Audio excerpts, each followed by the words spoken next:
Сегодня, 22 февраля, перед посольством Украины в Париже проводится манифестация, касающаяся последних событий на Украине.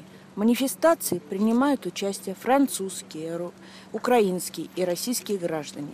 Целью этой акции является показать европейской общественности, что на Евромайдане находятся не мирные демонстранты, как пишут европейские СМИ, а бандиты и фашисты с финансовой помощью США, устраивающие государственный переворот на Украине. Скажите, пожалуйста, зачем вы здесь собрались? Зачем вам нужна эта манифестация? Мы здесь собрались для того, чтобы показать французской общественности, европейской общественности, что идет очень большая ложь в средствах массовой информации касаемо событий на Украине, в Киеве. И я, член партии Великое Отечество, совместно с нашими французскими друзьями, украинскими друзьями организовали эту акцию для того, чтобы поддержать нормальный украинский народ, который работает, который не ходит делать государственные перевороты. Вот. А мы видим сейчас, что те фашисты, которые находятся на Евромайдане и контролируют Евромайдан, они именно делают государственный переворот. Причем их методы именно фашистские методы. Мы это все видим. И, к сожалению, средства массовой информации, которые нам показывают, именно европейские средства массовой информации, они нам показывают ложь. Они показывают, что это мирные демонстранты, которые приходят, стоят на Майдане, ничего не делают. И силы милиции, Беркута их избивают, убивают и так далее. Вот. Но на самом деле это не так. И поэтому мы здесь собрались, чтобы высказать нашу точку зрения. Спасибо. Добрый день, дорогие друзья. Мы здесь собрались сегодня, чтобы сделать манифестацию для того, чтобы показать, что средства массовой информации, которые пропагандируют те события, которые происходят на Украине, они не соответствуют действительности. Значит, мы видим сегодня в средствах массовой информации, в российских, и очень много на YouTube, в интернете, которые нам показывают, те все бесчинства, которые происходят на Евромайдане, то есть в Киеве, на Украине, на Центральной площади. То есть мы видим, как вот эти мирные, в кавычках, демонстранты захватывают полицейских, то есть захватывают беркутовцев и начинают их пытать. Вот я сам лично видел ролик о том, что захватили беркутовца и прям на живую ему выдавили глаза. Также видим другие видео, которые показывают, как их режут, как в них стреляют. И вот эти мирные демонстранты, то есть используют коктейли Молотова, они используют другие виды вооружения, можно сказать. И сегодня уже мы видим и снайперов, которые стреляют, в принципе, в две стороны, и в беркутовцев, и стреляют также в тех же демонстрантов. Но, как правило, всегда требуется кровь для государственного переворота. То, что сейчас мы видим, это фашистские замашки, которые происходят, да, на Евромайдане. И это попытка государственного переворота. И в принципе уже на сегодняшний день государственный переворот практически совершен. И вот и мы сегодня здесь, мы, в общем-то, за нормальных граждан Украины, за тех, кто работает, за тех, кто не устраивает эти бесчинства, и те, которые тоже против этого. И мы их поддерживаем, мы поддерживаем Беркут.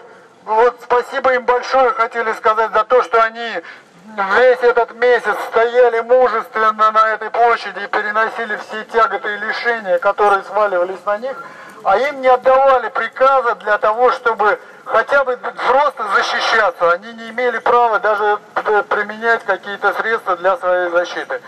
Вот, и мы сегодня хотим сказать, что общественность и европейская общественность должны знать правду, и поэтому мы, и россияне, и украинцы собрались здесь, и французы, французские граждане, те, которые собрались здесь, мы хотим показать всем, что это все неправда. Спасибо.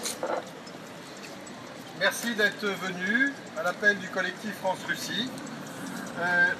Souvenez-vous, il y a de ça quelques mois, avec certains d'entre vous, nous manifestions déjà à Paris, mais aux côtés de nos amis syriens. Aujourd'hui vient le tour du peuple ukrainien. Même scénario mortifère, même conséquences catastrophiques pour l'immense majorité du peuple.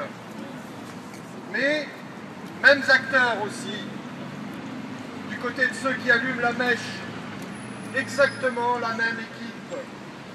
Et toujours la même complicité chez nous, venant de ces politiques qui obéissent tous à la même voix. Une évidence, cependant, nous interpelle. Comment peut-on faire passer toujours de la même manière d'un côté des groupes armés ultra-violents, sanguinaires, dont la seule action est la destruction d'un État souverain, comme étant des victimes d'une lâche répression, et de l'autre, un régime stable, démocratique, élu au suffrage universel par le peuple, comme subitement une dictature des plus abjects. Voilà ce qu'on nous présente aujourd'hui. Nous sommes manipulés quotidiennement par cette nouvelle caste de journalistes qui nous sert une bouillie prédigérée. Ces journalistes sont tellement corrompus qu'ils sont devenus peu à peu des agents de renseignement dès qu'ils sont envoyés spéciaux sur les théâtres de guerre. Chez nous, ils sont simplement des militants aveugles et sans état d'âme.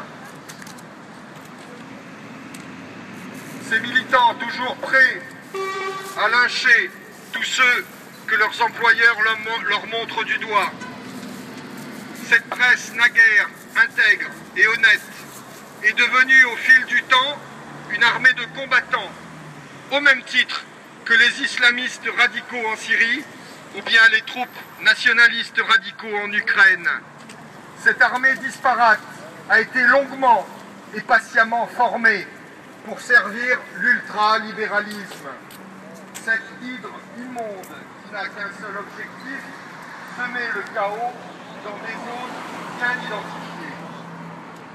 Aussi, il est important pour vous de ne pas se tromper de cible, de ne pas se méprendre sur la soi-disant bonne foi des uns ou des autres. Ils obéissent tous au même patron. Ils sont financés et formés par l'OTAN et ses multiples succursales. À notre tour de ne pas avoir d'état d'âme et de ne pas nous ranger du côté de ceux qui multiplient les témoignages de paix et de stabilité, de ceux qui n'ont pas pour objectif premier la suprématie. Hier soir, sur une chaîne télévisée, nous avons eu la démonstration flagrante de leur objectif principal.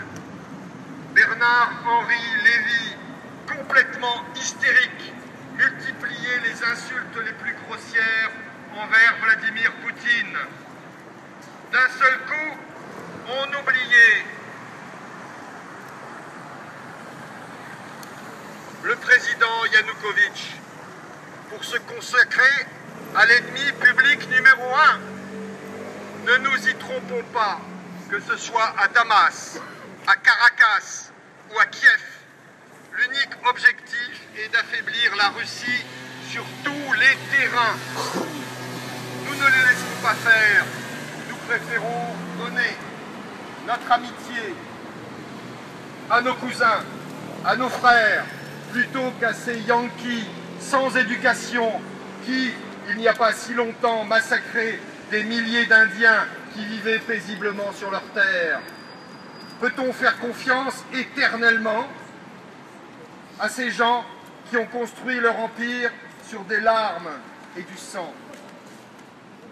Vive l'Ukraine unie, vive la Russie, vive Vladimir Poutine! Ouais!